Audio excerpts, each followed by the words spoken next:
முதலீடு அவனது இல்ல, வியாபாரம் அவனது இல்ல, அவன் எந்த வேலையும் செய்யல. ஆனா வரி வரி வெறி நீ முதுக சொறின்னு சொரிஞ்சு ரத்தமாக்கிட்டான். இதுதான் அடாவடி பொருளாதார கொள்கை. உனக்கு உலகத்தில் அண்ணன் நடத்தினதை விட, டாடா ஜேசி குமரப்பா நடத்தினதை விட, பெரிய பெரிய பொருளாதார மேதைகள் நடத்துற பாடத்தை விட உனக்கு கண்ணுக்கு தெரியாத ஒரு நுண்ணுயிரி கொரோனா நடத்தின பொருளாதார பாடம் மிகப்பெரியது.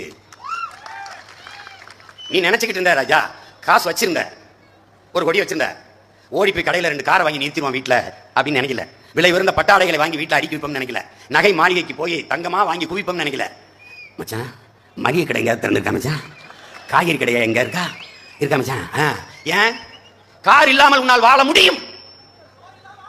பட்டாடைகளோ பளபளக்கும் நகையோ இல்லாமல் வாழ முடியும், ஆனால் நீரும் சோறும் இல்லாமல் வாழ முடியாது. இதை கற்பித்தது கொரோனா.